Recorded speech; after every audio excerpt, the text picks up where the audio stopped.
There we go. Okay. All right, Lucy, we're recording. Uh, Yay! Hello.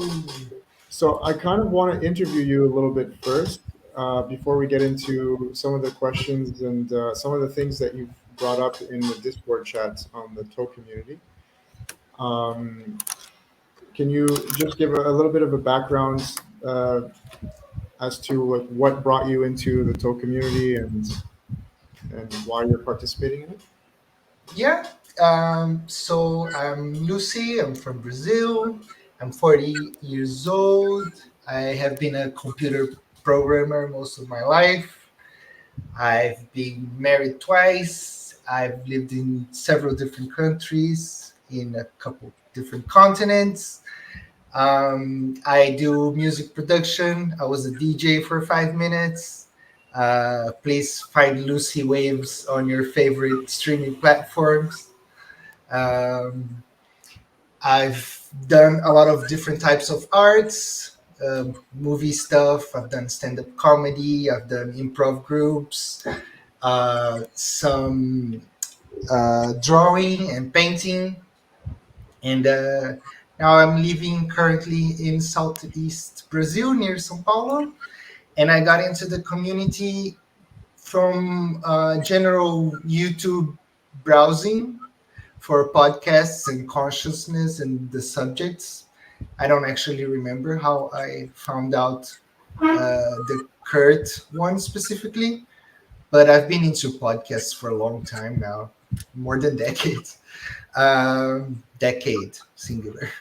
And yeah, probably I found it from some YouTubing. I binged a few episodes.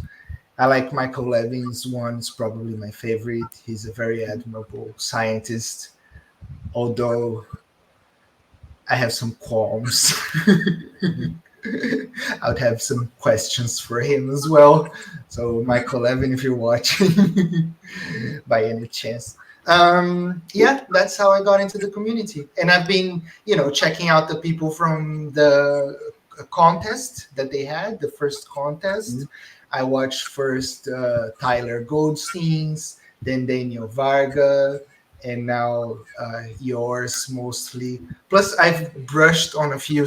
There was a gentleman with the one with the he had such a great name. The one with the threesomes. Sorry, I forgot his name now. Mhm. Hold on, I can quickly. While we look that up, I have another. Andrews. Okay. Yeah, with the wondrous wisdom. I checked his one out too, Okay. but the ones that I had too many problems with, I don't even ask anything. I'm like, Mhm. okay, that's too far.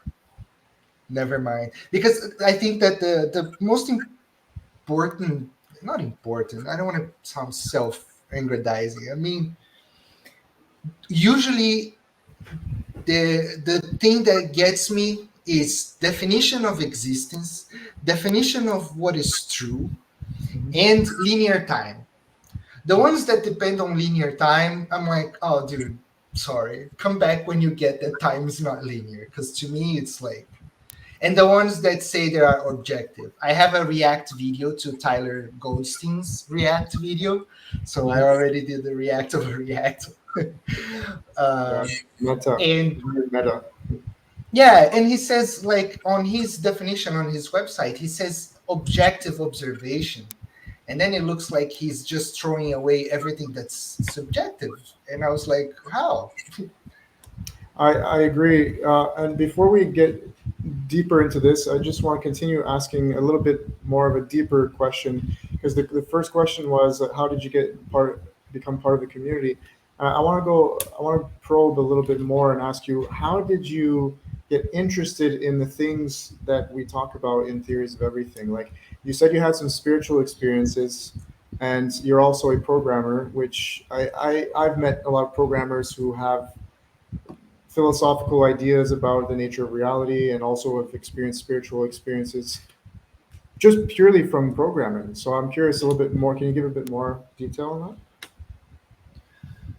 Well, me starting programming coincided. kind of perfectly with the release of the Matrix. So you start with there. That Mhm. like the Matrix is a major thing. I was 17, Mhm. and when it came out, I was just starting learning like internet and programming and things like that, and I was immediately hooked Mhm. on And being Neo. yeah, and just to mention really quickly, most people don't know this, but Nick Bostrom, a famous philosopher, he is the one who actually gave the inspiration to the guys, the Wachowski brothers, who made the Matrix. With his, he wrote a paper about that was basically about the Matrix. Yeah, it's a paper about the nature of reality that inspired the movie. Just wanted to throw that out there. Wachowski sisters. Are they? They could be. Yes. When I didn't know. Both of them. Really, I did not. Hmm. So they're trans or Yes, sir. okay? When did they I come should out? call you sir, right? I'm Yeah, assuming. you can call me whichever, whatever you like. No, but I didn't know they came out as trans. Since when? Quite a while now. Really? Wow. Okay. Well, Hmm. thanks for updating me on that. That's all right. I still need to get the name of that paper though, the Nick Bostrom paper. I can't believe I forgot. Anyway, so can you Yeah. please continue? So Yeah. the programming thing was right along with the Matrix stuff, and then I was actually a very much of a square. Huh? I didn't do drugs or drink all the way up until when I was like 23 or something. So I was a late bloomer with those types of experiences, even just being drunk. Hmm. And then I had a psychedelic phase, mostly influenced by my first wife at the time, who had an interest in those things, like from psychology. That was something that she liked. Timothy Leary, then Hoffman, then Terence McKenna. So uh, while I was still an atheist, I had a major psychedelic phase in my life where I got into mental stuff because of that. And I already had a meditation practice from ever since I was a teenager, 13, 14. I started meditating because of my mom. Hmm. And during this psychedelic phase, my atheism started to shake a little bit. And then about 2 years, maybe less than 2 years after those things started, then I had my first contact experience with extraterrestrials. And that totally killed the mojo on the atheism. That was like, okay, that's the end of that. Firmware update downloaded. Yeah. Yeah. Um, and then I was really into already all this type of consciousness stuff. It reflected on my art. I am extremely influenced by Alex Gray, is my favorite artist. You know Alex Gray, right? No. My goodness. You want to talk infinite on your theories and you don't know who Alex Gray is?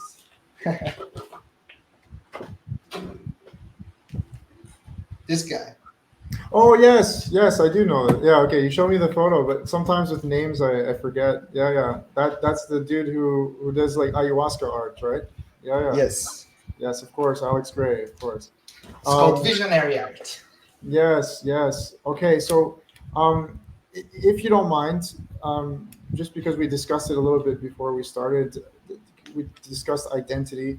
Do you believe that identity had a role to play in your search for truth and your interest in consciousness and everything, insofar as your experience being trans? Yeah, of course. Yeah, It's impossible not to. Nobody's totally detached from ego. yeah, yeah, Ram Dass, after 40 years of being Ram Dass, still would get mad at stuff oftentimes. yeah. Everybody's get their egos in the way here and there. It's Okay, fine. interesting. That's identity. It's your ego. It's your first. It's the immune system of your ideas. It's the ego. Yeah, interesting. Okay. Um, so recently made a a sort of questionnaire that you posted on the Discord chat, and it really got what I would say it got the attention of, to me, the cream of the crop, the guys that I really respect so far. They answered right away. Brandon from Nexus and Daniel Varga from Jumping Continuity Theory. They answered. It was so great to see their answers, but the questions were phenomenal. So Oh, whenever you come up with great questions, I think people are eager to answer them, and it pushes them to better their theories. So I was like, okay, there's something here to explore, and that's why I wanted to like ask you more about why you asked those questions and what brought you to coming up with clear questions like that that were a little bit more concise.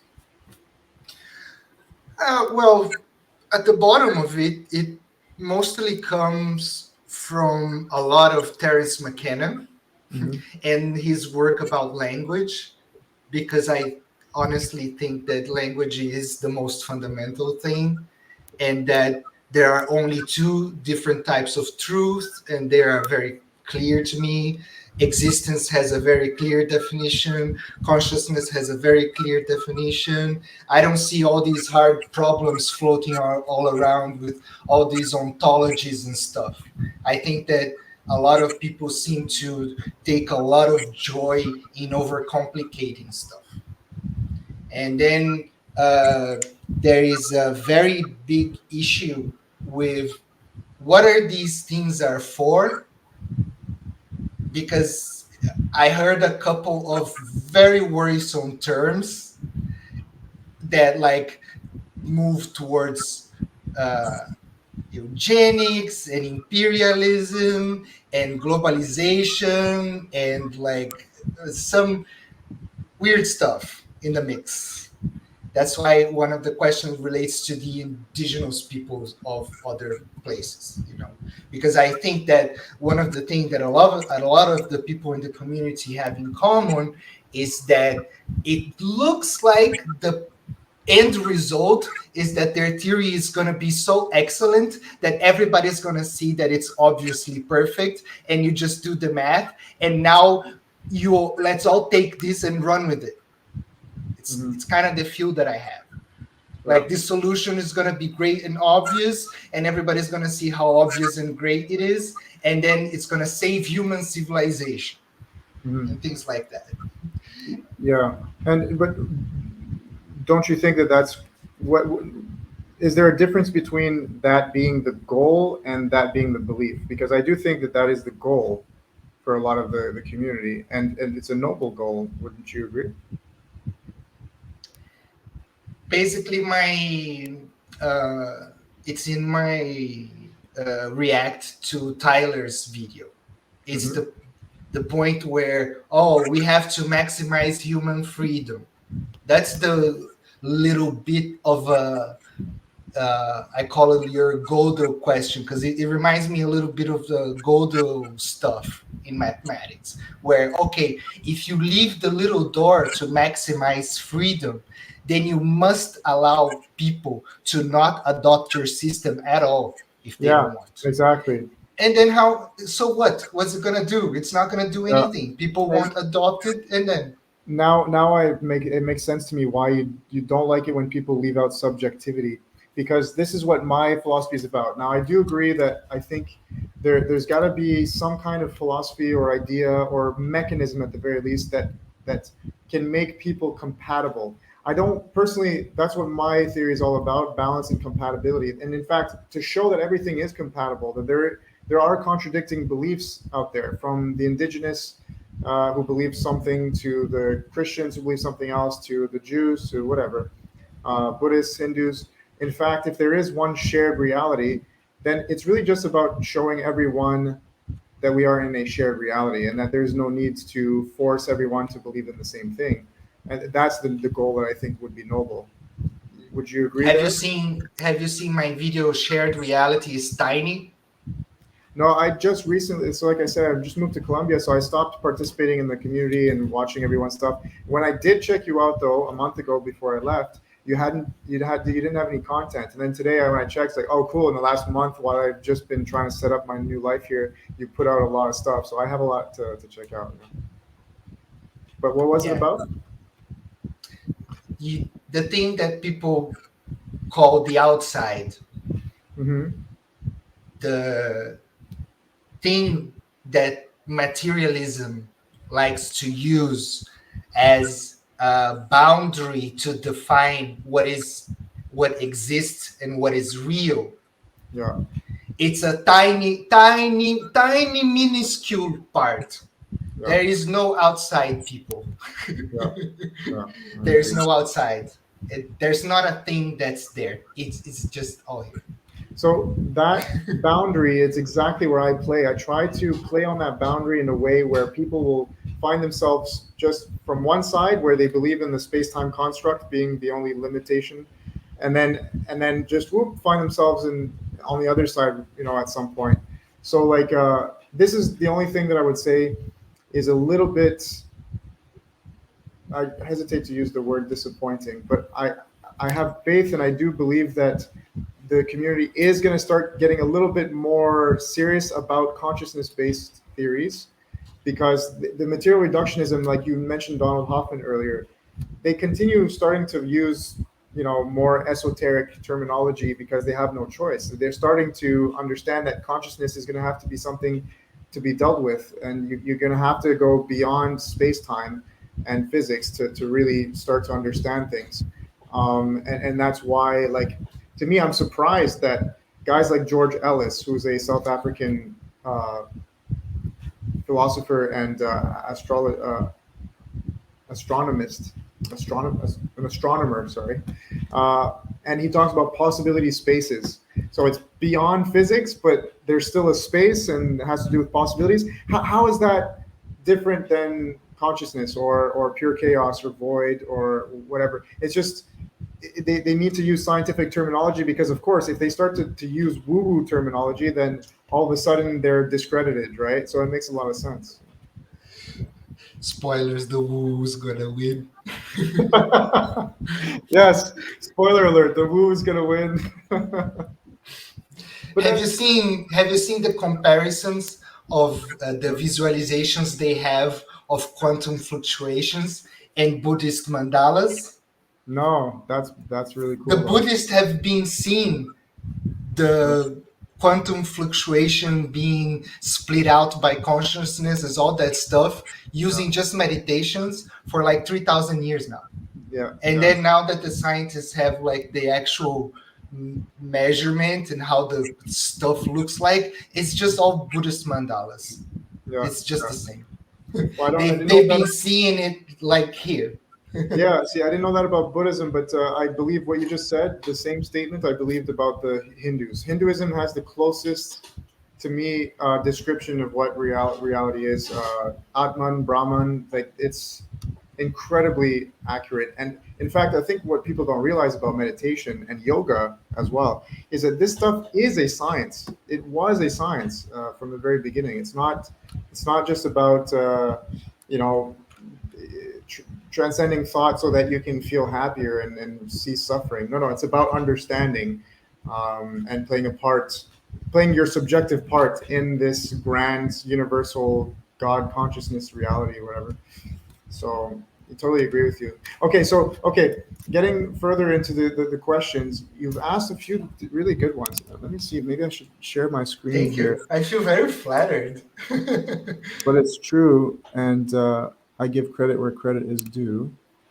Share screen, Thank you. entire screen, share, and we'll go to. All right, it's a little bit further up. But I have a revision. I have a couple revisions that I still need to put like the official. This one Mhm. was really stream of consciousness. I was just like, Yeah, yeah, I and saw that a little bit because there's a few typos that I know you wouldn't make ah, normally. So you that's just a bigger compliment just there. Thank you. I know you wouldn't make. That's a better one. yeah. Good. So you start right away with what is like amazingly. I don't know why people can get so far in their lives without ever. ingraining the habit of defining the semantic definitions of stuff. So you go right away and say, what's your definition of true and truth? Now, can I want to ask you, you make a distinction between the two here. So what is true and what is truth? Why is there a difference between those two? No, I don't think there is. It's just semantics. Sometimes you need to use one as a adjective and one as a substantive, and there's no difference. Okay, all right. So So, uh, for in the example, I am thinking of a red unicorn. One unicorn, to me, that is true, mhm. and that statement is one truth. It's just what you need to talk about, true or truth. So in that Interesting. sense, I don't see a difference. All right, but at the same time, there is, because it's a subtle difference. But you're right. Like, I think there could be an argument made to state that there is a difference between truth and true, because, like you said, subjective. This might have to do with subjective and objective, right? So to me, a red unicorn, if I think about it, it is true. But is it truth? Meaning, does the red unicorn exist objectively for everyone else? You No, see you're that? switching fields. No, you're Oh, out. No, you're playing another game. okay. I'm talking about um, before you try to move the truth to another level. Before Hmm. you did that, Okay. I'm thinking of a red unicorn. This statement is true. Therefore, this sentence to me is one truth. It's like one nugget of truth. It's true. It's just for when you need to use it as a substantive in one sentence. What Well, you try to do was take it out and go to another level and say objective this and that. No, before we go to that one, we need to here say that those are the same. yeah. Well, the reason that I do that is because what you say here is very specific. You say, I am thinking of a red unicorn. Is the sentence true? Now, what does it mean for the sentence to be true? I mean, are you talking about the fact that your thought is true, or that there is a red unicorn that can exist? That's why I'm curious about, are you looking at it from a subjective point of view or objective? I am always going subjective first. Hmm.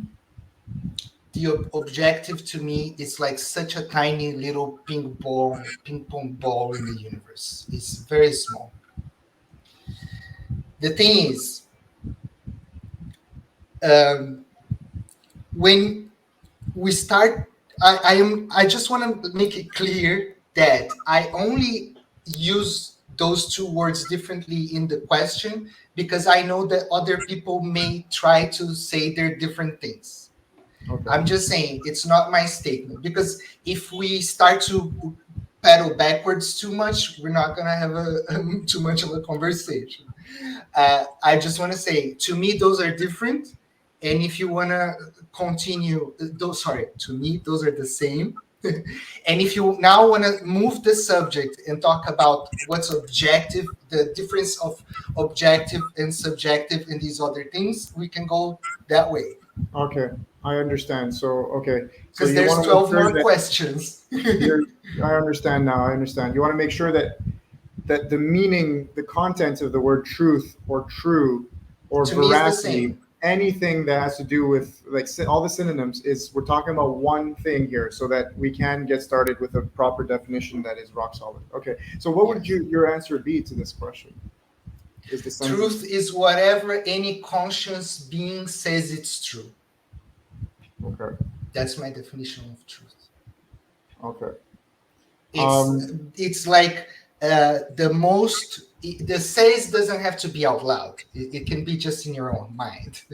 It's basically saying whatever statement, call of truth a conscious being makes, it's always true. okay. And That's how the my model, I don't like to call it a theory, but my model deals with paradox because Since that is my fundamental definition of truth, if you yourself say your model is wrong, then my model is wrong. Mm-hmm. Your entire universe is going to work as my model is wrong, so my model is wrong. There, I have no discussion. I can have 100% empathy with you, 0% ego with me, and I will agree with you. My model is totally wrong. Yeah, you're right. That's true. And now let's say Josh, some other dude, is there, and he says your model is right. You would empathize and say it is right, and so that's why it's paradoxical. It would be right and wrong at the same time. Is that right? Yes. Cool. Okay. So this is why we click quite a bit because that I completely agree with what you're saying. Consciousness, it whatever exists within consciousness exists by definition. So if there are contradictory views, they're both valid. They're both true. Of course, you know we can get into the The interesting part, and that's why my video is called Shared Reality is Tiny, yeah. is that shared reality, this stuff that people call the outside, Mhm. is so high resolution that they overblow the effects of the variables. Mhm. They think that what matters is a lot more what's outside than what's inside. Yeah. And it's very easy to prove that it's the stuff is way more subjective than not. Yeah. And Well, that's like that's what I don't understand. Why people are always trying to be so objective all the time, without being subjective first. I mean, you necessarily have to use your subjective viewpoint to reach any kind of objective truth. You will never escape that subjectivity. So why are people so trying to be objective? I mean, it's impossible in a way. In a way, I'm not gonna say impossible. not You can impossible, be but objective at times. you can be objective, but you have to do it by transcending your subjectivity first. It seems to me. Um, Exactly. Yes. okay. Yes. Now I do have another question about this to get a little bit more deeper, and maybe we can debate it another time. But I was curious about. Did I forget it? I'm thinking of a red unicorn. Is the sentence true? Yeah, and I forgot about it, but we can return to it.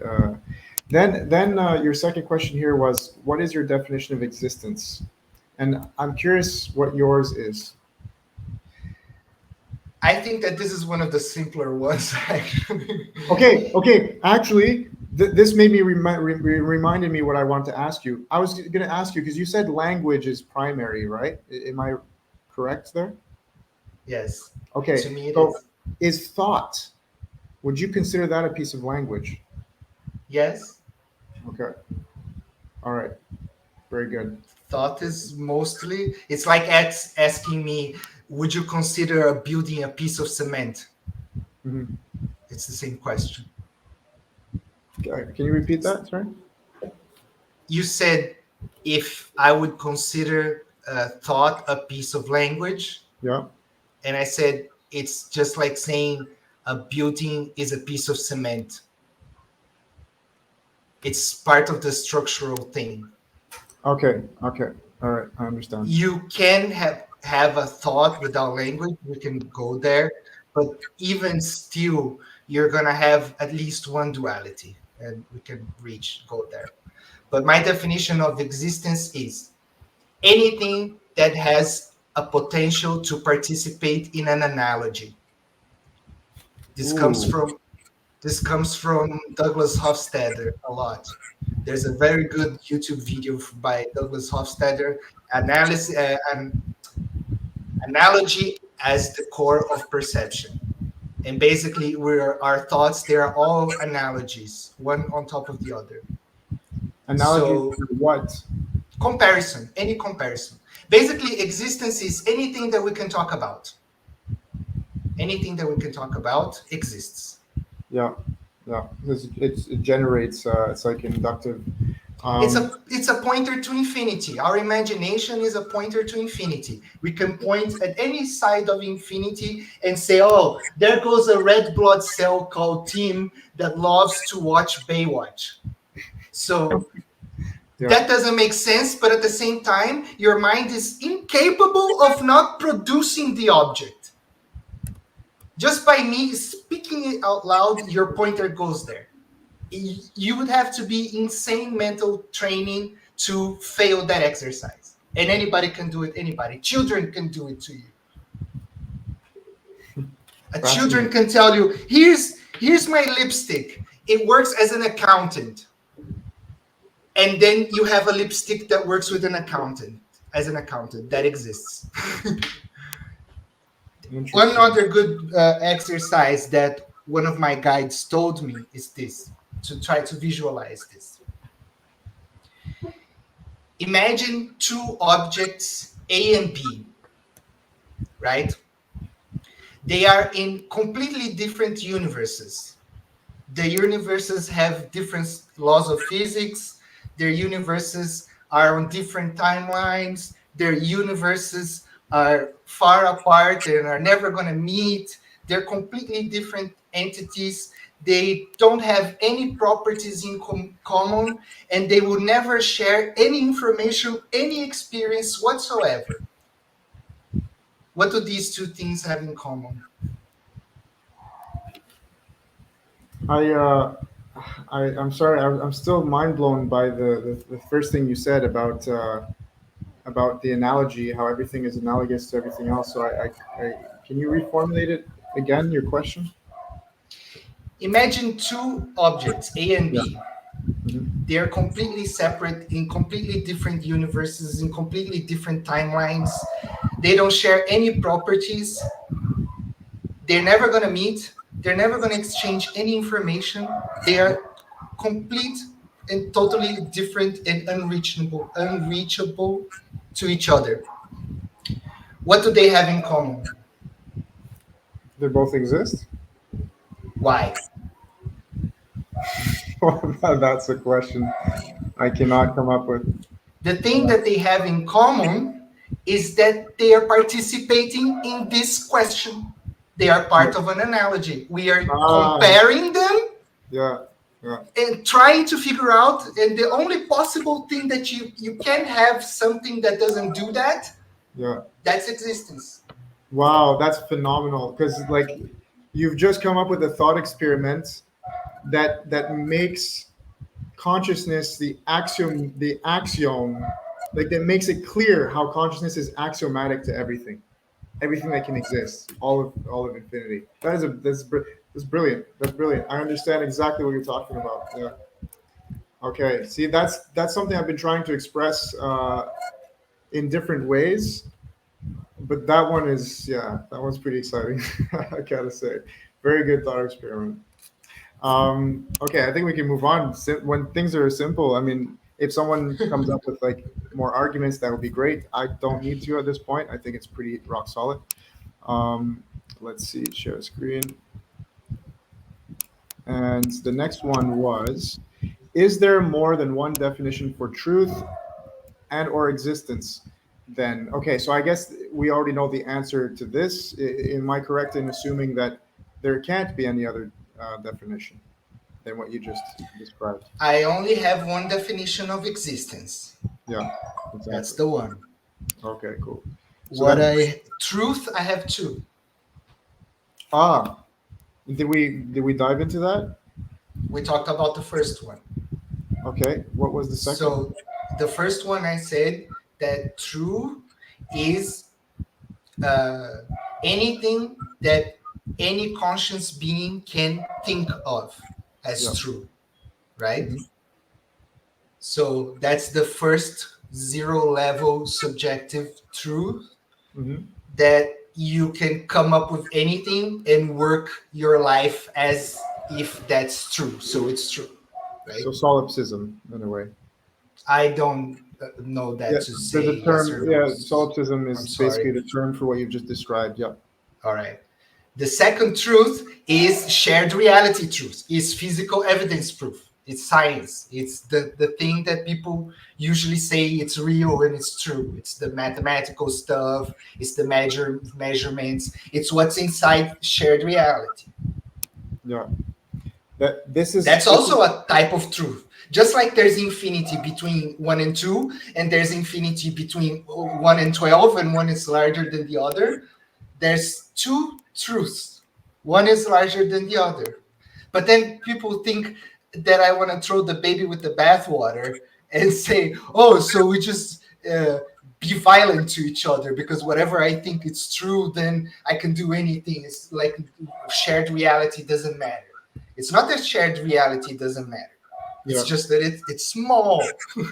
Don't be saying that everything that's real it's what's inside this tiny little room called shared reality. No, come on, no, you're No, no. exaggerating. So I completely agree. I'm so happy that you just pointed that out, that you have to look at truth in two fashion, in a dual way, because we are beings of differentiation. We are dual in how we think. Therefore, you're going to have to see truths in a parallel manner, two types of truths. So I came up with I'm still working on my website. So one of the sketches that I created to describe what you're talking about is this one, and I used it in my answer to your questionnaire. So here we have the existential construct, right? So this is existence, the physical truth, and inside the space-time construct, we have a logical law that we call the law of the excluded middle. This is in philosophy. It basically states that the truth has to be either A or B. There is no possibility in between. And so that's kind of like, for example, not the space that this phone is occupying cannot be occupied by anything else, such as these keys, for example, because it is the only thing that can occupy. So it's just one truth over the other. It's either the phone or the keys. It's one of the two objects. But reality, on the most fundamental level, a consciousness-based level, the highest level, existence itself, the space-time construct with its logical laws, exists within it. So that's why I have here the truth A and B. But then I also existence. It's not just the space-time construct. We have a space-time construct with the law of excluded middle inside it, and who knows how many other frameworks or logical frameworks or worlds with logical frameworks that exist within existence.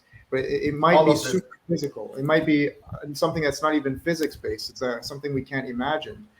So yeah, just wanted to share that with you. Yeah, I agree with that one. I didn't read the fine print though, Yeah, it's basically what I think it's but it reiterating looks what like you the just thing. said. Yeah. Yeah, yeah. And then so that leads us to that's great. That's fantastic. We've just made the differentiation between So one existence only, two truths. yeah, that's And beautiful. then when people say that, oh, unicorns don't exist, meaning that they don't have a physical thing in shared reality, I don't like that application of the word existence. And Yeah, then that's why I get problems. I completely agree. I completely agree. Consciousness generates everything, and it generates everything through other forms of consciousness that emerges within it. I think Yeah. that's the clearest way to go about it. Okay. Does your theory depend on time being linear? If so, why is it that remembering something from a week ago takes the same amount of time as remembering something from a year ago? That's a pretty interesting thought experiment.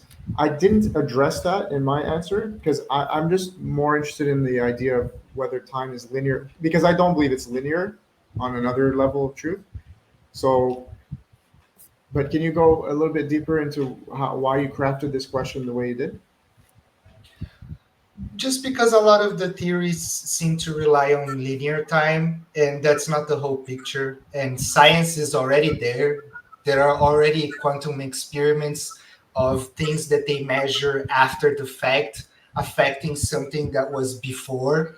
So just like the Buddhists have been seeing the mandalas for 3,000 years, Mhm. other sage have been saying that time is not linear at all, that there's only now, there's only here and now. It's always now.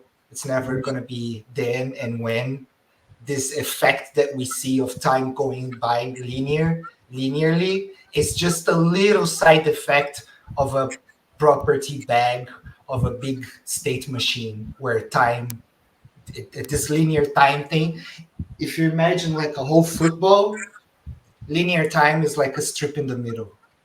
Mm-hmm. And that's why we can either remember or imagine something at whatever time, and it takes no time because inside there we are going into the fractal of reality, because reality is fractal in many levels, right? It repeats itself.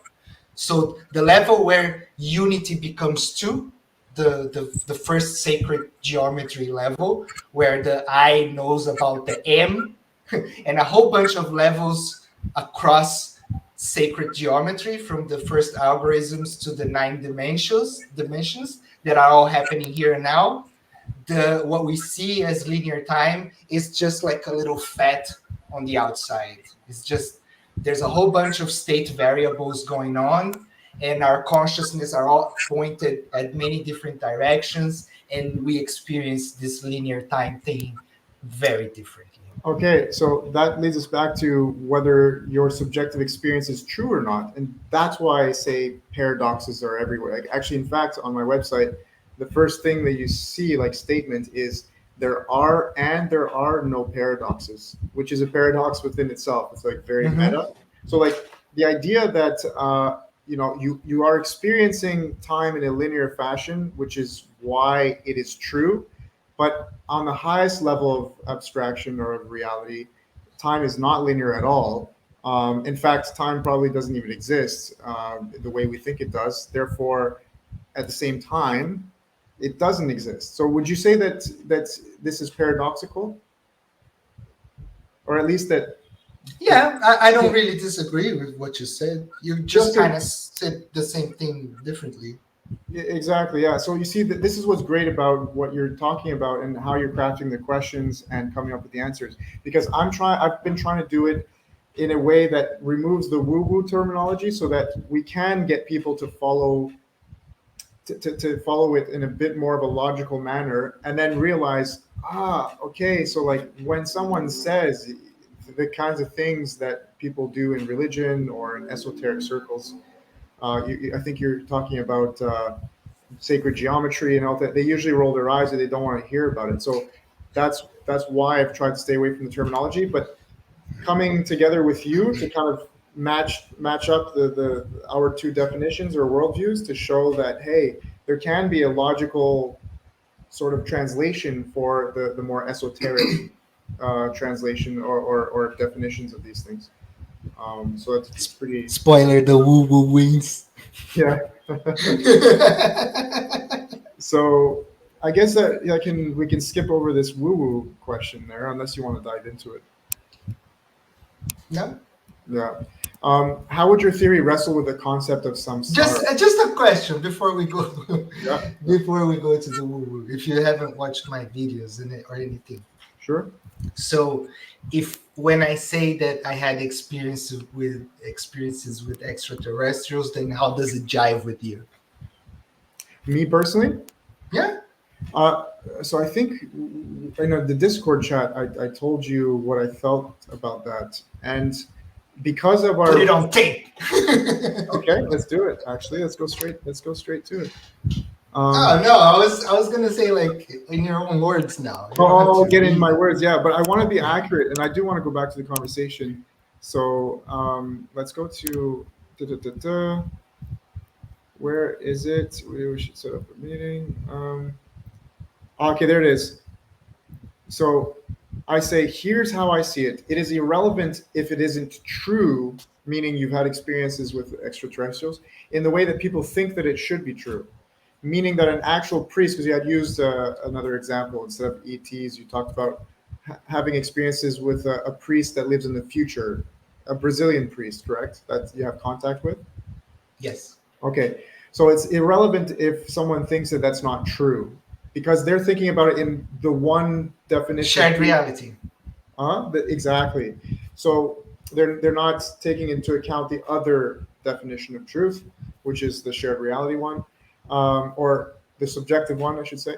The nature of truth is way more expansive and filled with possibilities than we care to open our minds to. We might interface with the experiences we have by calling things priests or extraterrestrials, but the experience itself is true in the only relevant way required. So I don't know if that was clear enough, but Oh, it was perfect. I put the 100 there. yeah, you did. That's my 100. For you, but for us, it's clear. But is that clear enough for others who are listening? Do you think? Dude, I've been called a dangerous relativist. Well, here's the thing. It's. I mean, to me, in my philosophy, there are three kind of axioms that you have to take into account. There is objectivity, relativity, and duality. So it's relativism is just one piece of the puzzle, but people use that as the godhead, and they say there's only relative truth. That is false as well. There isn't just relative truth. It's both relative and objective at the same time, which is why it's paradoxical. But yeah, so I don't even think that part is all that paradoxical. No, it's not. that's So that's the fine. point, right? We experience these things as paradoxes first, but then that's why I say there are no paradoxes. Once you transcend and you actually understand, then you start to see that all of it makes sense in a very straightforward manner, and there's no longer a paradoxical experience in your mind when you're thinking about these things. So it's pretty great to have someone else to share that with and talk about it from that side, you know. All right, Cheers. let's go back. Okay, cool. So now we go back to can we go back to the toe? Yes. My joke was there. That Which was toe? a joke. Which, You just flashed on the screen that I asked you. I asked you, can you send nudes? And it oh was on the yeah. screen. That Oh was yeah. a 'Cause joke. we Okay. were yeah, because I asked you if we could talk on WhatsApp. Yeah, and you're like, Yeah, oh, you here in know. Brazil, when a guy says to you on the internet, "Hey, let's do WhatsApp," the dick pics are coming. Oh yeah, nice. Oh yeah, that's nudie time. I I'm telling you, Lucy, I have I'm starting to understand Latin America a little bit because I live here now. It's been a month, and yeah, I get what you're talking about. So So you were like, "Oh, let's do WhatsApp." I was like, "Let's." yeah, send me some news. Um, where were we? What is your definition? How do you? Oh yeah, okay. This one I'm really excited about. I want to know like how would your theory wrestle with the concept of samsara? This to me goes back to uh, people won't just drop their beliefs and use your system, Mhm. because samsara is one of the most beautiful religious concepts there are. It's amazing. It's Mhm. elevating. It's infinite. It's like it's hard to come up with a better idea, a spiritual idea of what there is out there in Yeah, this out there you guys like so much.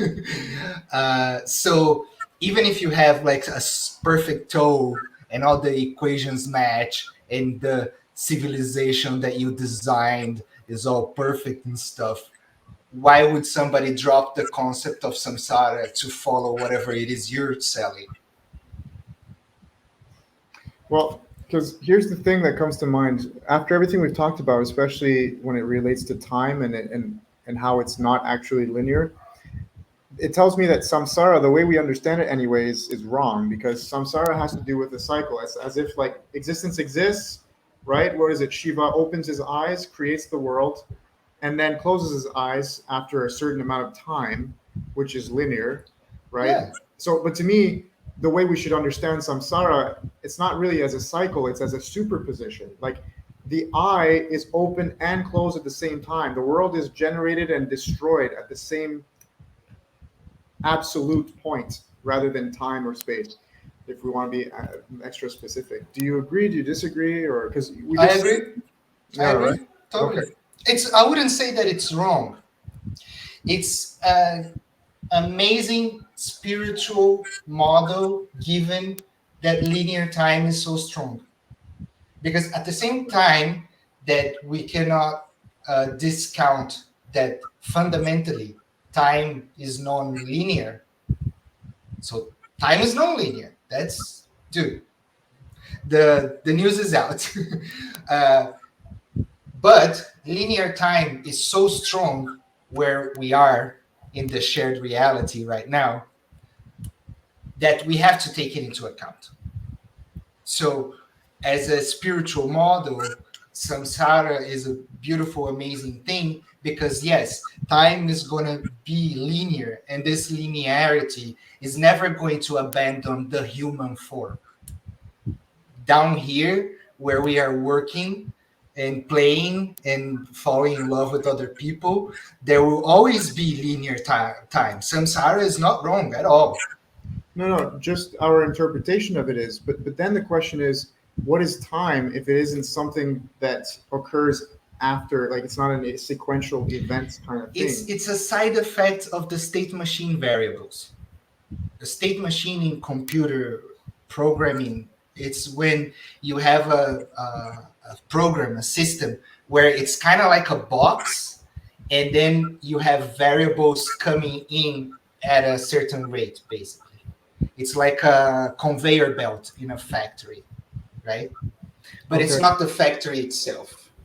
I, So so does that mean that all of the inputs outside of the box are static? They don't, there's no fluidity to them. They don't move in a sequential manner. no, it's the opposite. They are moving at maximum speed at all directions at the same time. Ah, It's the opposite. oh, shit. It's extreme kaleidoscope level.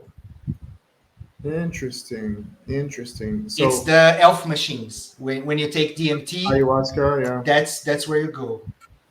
Not Ah, ayahuasca exactly. DMT. okay. There's some differences. I think I get you. That's changing my perspective like a lot. It's the exact opposite. And of course, that's in line with what I believe in. Usually there's a dual counterpart to things. And I think because if time is not linear on the fundamental level of reality, then I guess static or moving in infinite speed, I guess the two are arbitrary at that point. The two, you Yeah, can see that doesn't make sense to make a distinction there. It's just, potato. It's extreme okay, insanity. fuck. I mean, that's blowing my goddamn mind. Really, it's And crazy. knowledge is when you draw a line using language. Yeah, You have all the extreme insanity everywhere. So remember the lipstick that's an accountant. yeah, So you already know a whole bunch of knowledge about the lipstick that's an accountant. hmm, It exists, and among all of the insanity of the kaleidoscope of all that is, we just seen something we never met before, but yeah, always existed. A lipstick that's an accountant. And the knowledge is just consciousness, in this case, you and I, and then whatever else is watching this video. Share, like, subscribe, hit the bell. We created the line between our imaginations, and that's the knowledge. yeah. Oh, and he's best friends with a banana. Oh, the banana is called Richard. You see, you can't stop doing it. Yeah. Richard likes coffee. And Oh my it's fun goodness. because you can add to the story. You can just start saying shit. Yeah, And then this thing could end up like being Harry Potter. Like that's what Harry Potter is. yeah, Some lady just conjured up out of the ether, yeah, and boom, you have Harry Potter. And then people say, oh, that doesn't exist. I'm pretty sure a whole bunch of people told her that Harry Potter didn't exist. yeah, yeah. And now who doesn't exist, bitch? It's like, It's uh I have that's nothing. why I like, let me give you a quick mention. I want to To, give another shout out. Somebody that Cully. mhm, When I said that knowledge is the line connecting stuff, there's this guy, Cully. He has an idea that's kind of in that thing.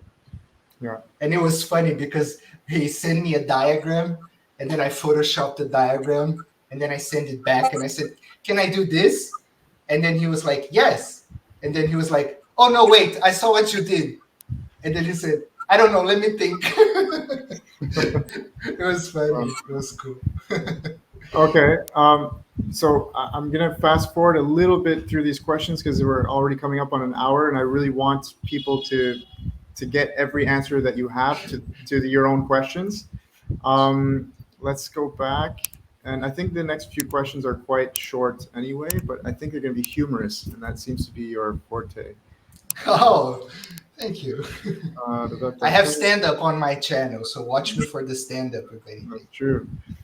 So does your theory depend on people acting rationally? I loved your answer. You just said no. I laughed out loud on that one. I was like, right on, because they're not gonna. Well, because yeah, you just said it, right? Like, I mean, it's not rational to say that the lipstick has a friend and it's a banana that loves coffee, but but everything we just said before gives a great explanation as to why it doesn't matter whether that's rational or not. What are you talking about? No. That's why I put yes or no would suffice. Because Yeah, if somebody says yes, I'm not even gonna argue. It's like yeah, because casinos disprove your yes. If you say yes, you're yeah, doomed. exactly. Oh man, that's brilliant. Casinos, casinos disprove your argument. I love that. Okay. I got married in a casino, so Oh really? Oh my goodness. Whew. That's oh man. Las Vegas, where are you gonna be married, man?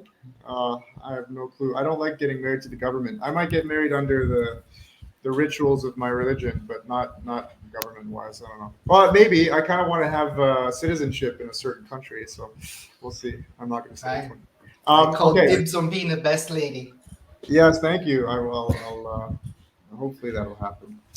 Um, when you say man, I'll just think about her. How about that? She exists already now. Yeah. Oh yes, she does. Yeah. Her name is Banana. She loves coffee.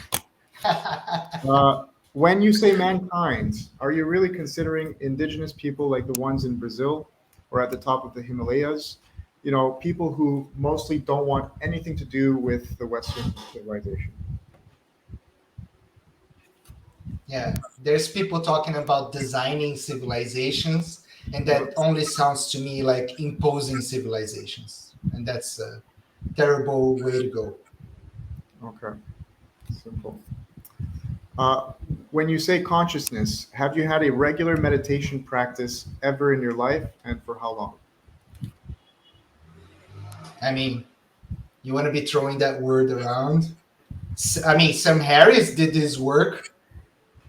Sam Harris meditates a lot. He's done several different kinds of psychedelics. He's written about his experiences. I mean, he can use the word consciousness and all his definition, and he's got all the, God bless him. I used to love the guy. Now I kind of feel a little weird with some stuff from Sam Harris, but all in all, he's one of the great thinkers of our times. Mhm. So he can talk about consciousness a lot. Can you? Are you just Yeah, throwing that word around? yeah. I everything you said, I agree with. I had a lot of respect. I read like four of his books, but now I'm starting to see or feeling a little bit less enthralled and interested in his ideas because it still tries to remain in that material reductionist box, and it seems to me like, well, you're so close, man. Like you're talking about waking up, but you still insist on keeping your eyes shut. But that might be a judgment that I can't make. I don't know. Now, Does your theory use some arbitrary number markers, spatially relating to time? I said Uh, I meant specially. especially. Okay. Yeah. Uh, I think we kind of covered the time thing. I don't know if you want to dive into that, but I got not much to add. Like sometimes people like to use constants and numbers and they seem arbitrary. okay. All right. That's all. Terence McKenna, I love him as a philosopher, but the time wave zero stuff was very shady science. He wanted to see what he wanted to see, and then he adjusted the numbers. Okay. Have you really considered the moral implications of your theories becoming as you imagine them? Are people just going to have to be well educated rationalists to get it? And if they get it, will they use it? Such a great question. That's I the mean, adoption problem. the what problem? The adoption problem. Why are people going to adopt your theory? Yeah, Because it's the most logical one? That's not gonna fly. I'm sorry. People are yeah, not gonna drop Jesus for the most logical option. They're not gonna drop their religions. They're yeah. not gonna. It resumed. This is what I came to this realization long ago when I was trying to be too logical. I realized, hey, it's illogical to be too logical. Like at some point, you are an irrational being. I mean, that's and also like on the highest level of reality, logic is not the fundamental truth. At least not the logic that we're aware of and that we function through. So why be logical? I mean, it's completely Logic is new technology. It's 2,000 years old. yeah. Barely. It's brand new Man, technology. yeah, I love your maxims. Really, your maxims are fantastic. I'm gonna have to watch the video again just to write them all down and remember them whenever I'm in a situation Oh, that I can use them. Um, I feel so flattered.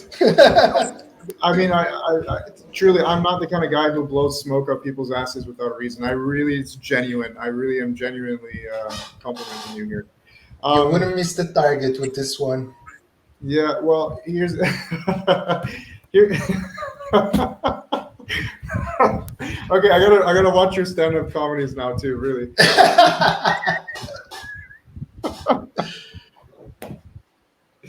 Oh man, oh dude. Okay, it also makes me curious. Like, we have to hang out more because I do want to figure out what it is that I wouldn't like about you. 'Cause so far, I like everything. Oh, you're so kind. That was Yeah, I'm lovely. sure there's plenty that to hate as well, but Oh, or to get annoyed over. But just anyway, don't ever date me and you're fine. yeah, yeah. I'm pretty sure I will be fine. Yeah. Could a billionaire type person use your ideas to enslave mankind for 420 years? Now, I like the fact that you use that number. Is arbitrary or is it a joke or what is it? It's a reference to everybody's favorite billionaire, right? He likes to do the 420 jokes. I can do that. I don't like to mention his name because I think he's a terrible human being. Really? Okay, wait. I don't know who you're referring to. Are we talking about Musk here? Yes. Okay. All right. You didn't say his name, so it's cool. All right, cool. Um, so personally, I think I know the answer that you would come up with, but let's hear it. What would your idea or your worldview, would someone use it or could they use it to enslave mankind? The My model is for personal use only. Hmm. It's a one-to-one thing. It's not to try to change anybody else but the person that's reading it, right? Yeah. So the my model relies on such an extreme level of empathy and respect when you start from the principle where I told you before, like, if you say my theory is shit, then I will immediately agree with you and I'll be on your side. If you kind of maximize the potential of that level of respect, of us knowing that, dude, whatever you say is true, whatever I say it's true, there's all of these discussions are gone. Yeah. Yeah. Now, what are we going to do with this shared reality thing business that we have here in the middle? That's another question, right? So, uh, the weapon weaponization of my idea to the maximum would kind of lead to a maximum level of respect and people having like extremely small communities with their laws with a uh, maximized laws for personal freedoms. That's how I think that the maximum exaggeration high adoption level of my model would lead to would be very small cities with extremely different laws among each other.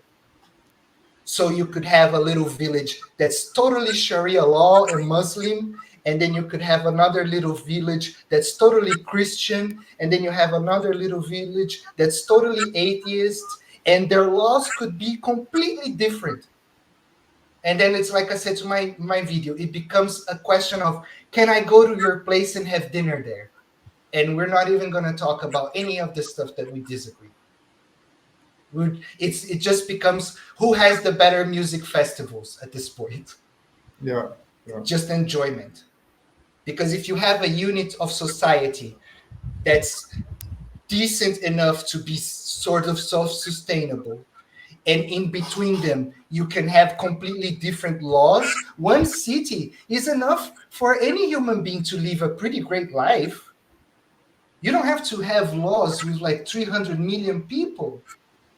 That's trying to synchronize too many shared realities. That's the problem. I, I completely agree. I mean, this is a conversation that happened a few weeks ago on the Discord chat, and that's exactly what my worldview is. Now, however, there is still an issue when it comes to between these cities, right? Like if you have two, Violence. yes, like what is the how do you synchronize the communication between the cities themselves? But again, I think that my model would fix that in a way. But and it might actually not even be relevant at the higher level that we are evolving into. When you're talking about cities here in nature, you know, like physics world. But when we're talking about, let's say we enter the matrix here, right? Brain to computer interfaces, and we live in the AI type world stuff. I don't think sharing resources, all that stuff will be relevant.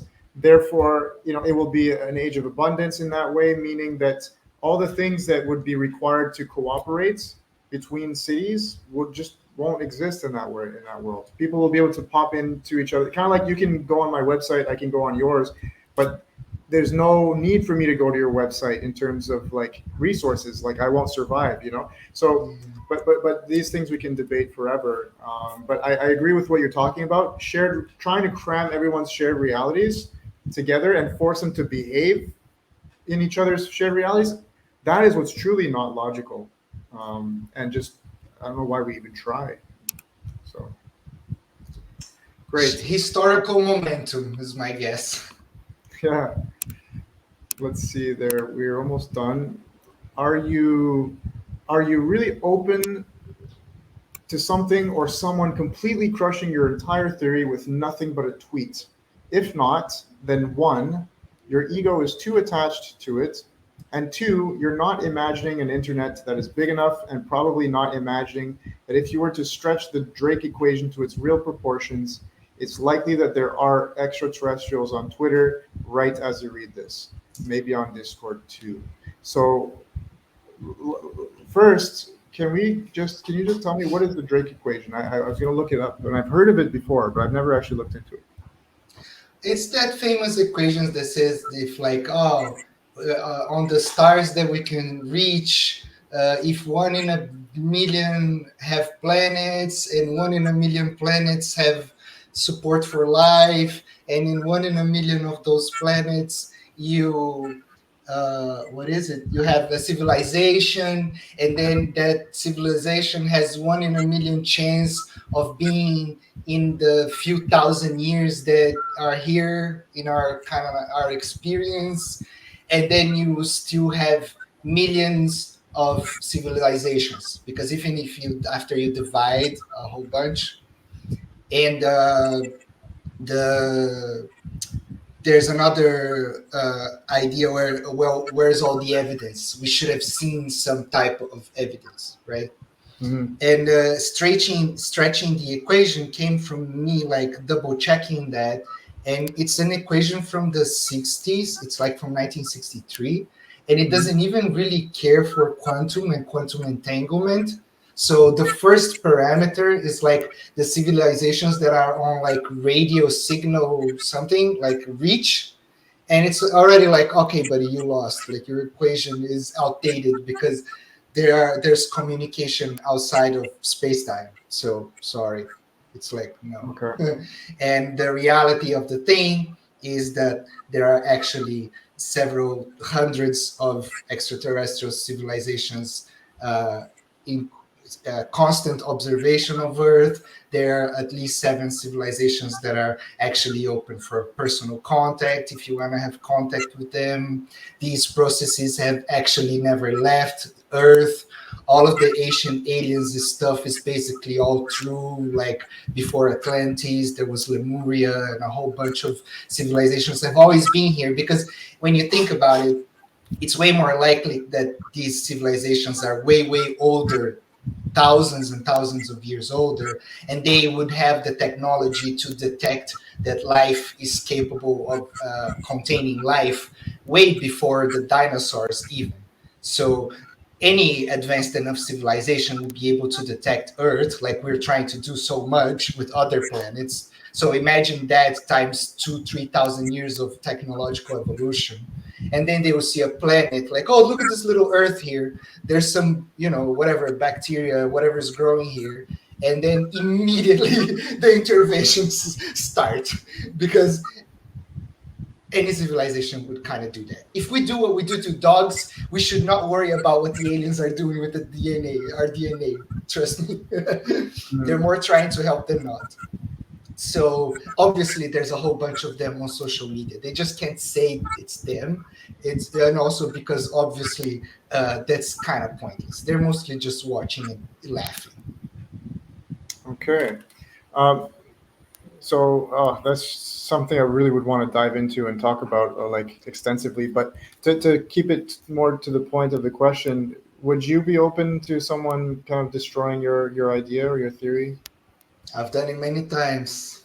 Yeah. Well, I was an atheist, like I told you. I thought I had all the answers.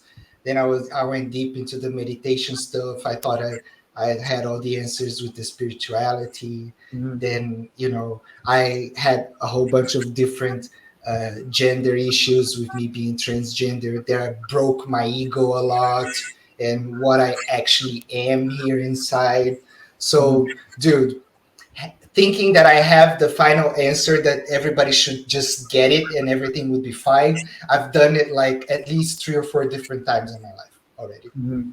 So it's not even that I'm not open for it changing. My ego is so tired of being broken down that it's like I'm not attaching to any of this shit anymore. If you want to talk about this stuff on the internet, you go ahead, dummy. I don't care. You can call me names. You can say that I'm crazy because I talk to ETs. You could, dude. My only response now is to laugh. I am laughing my ass off at everything.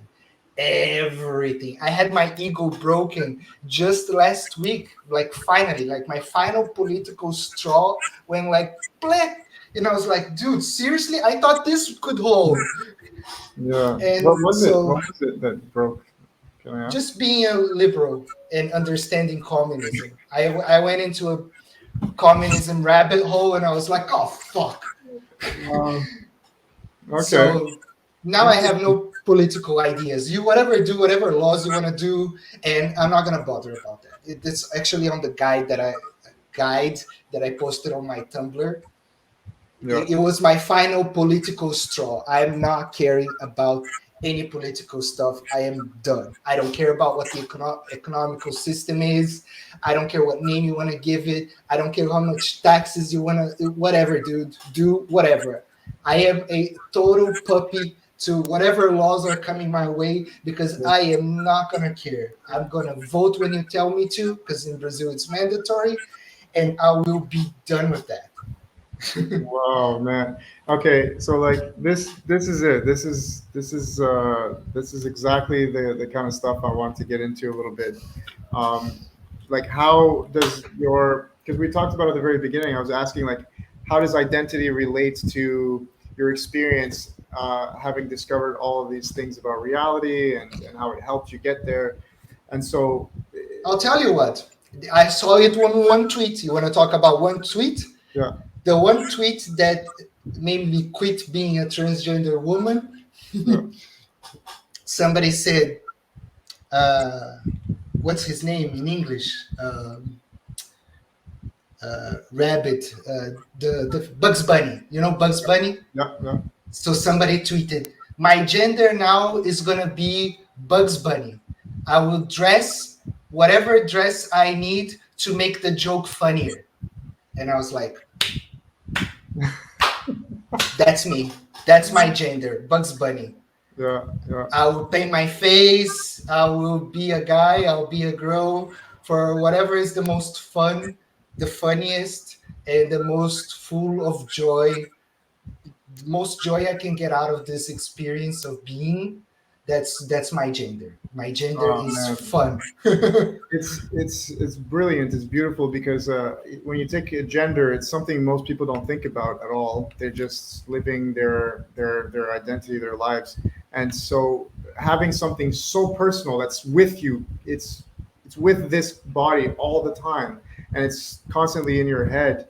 I can see why, like, you are completely open to having anything changed or destroyed or whatever, but to remain stable throughout that, to remain capable of laughing and strong. Like, that's to me what's pretty.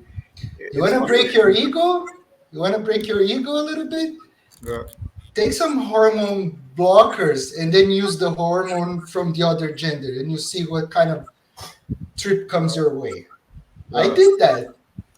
I yeah. did 4 months of hormone therapy on my transition. It breaks you up, my friend. Oh man, I can't imagine for sure. Yeah, don't do it. Don't do I'm, drugs. I won't do drugs. I promise. No, Except maybe I. drugs are bad. Drugs are bad. I'll, Okay. I'll do medicines. I can tell you that medicines. They people don't like to call it drugs here. That it's medicine. Yeah, Um, yeah, maybe we'll see. I haven't yeah. so far. I just keep meeting people like you. Ever since I got here to Colombia, I meet Oh, people who, yes, have done these medicines and ayahuasca, and they've seen the elves and all that.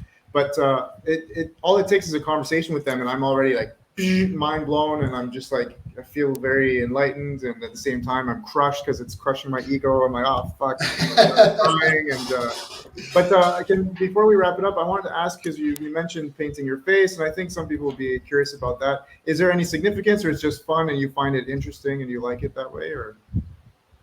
look at my camera right now. Hmm. There is not one pixel in that image that has no significance.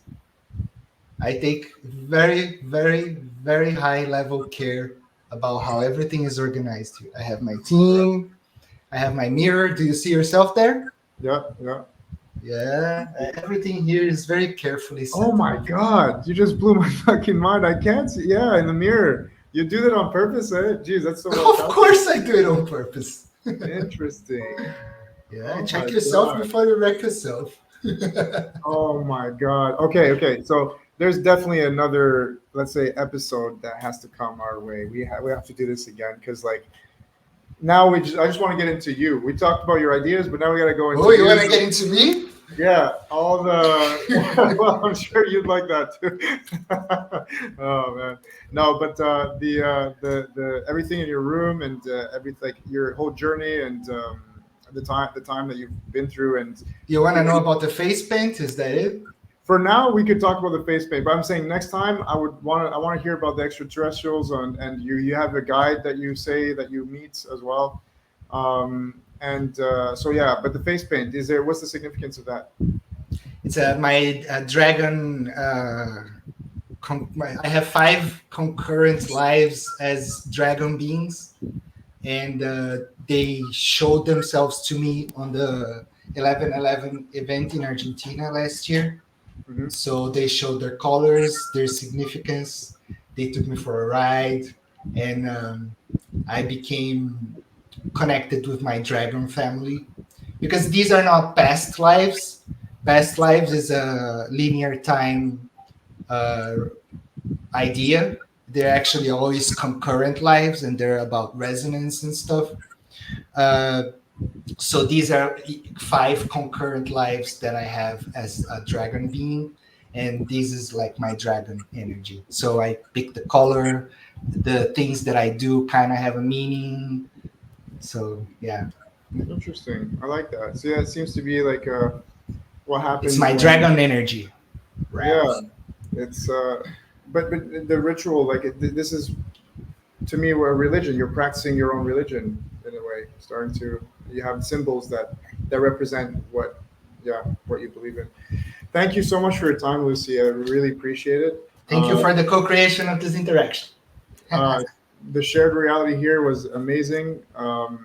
Really, I want to do it again. It was amazing. Yeah, that was I'll great. put, can you send me your stuff? I'll put your links in the description, and I'll also Sure. send you this video if you want as It's well. in my it's in my description on the Discord. Just click on Okay. my name. There's Okay. my website and the YouTube. Very Just put good. on the YouTube, it's fine. And go check out my music because those are my babies. That too. Go check it out. All right. Thanks a lot, Lucy. Take Thank you care. so much. Have a good Thank night. you for having me. Not a problem anytime. Bye.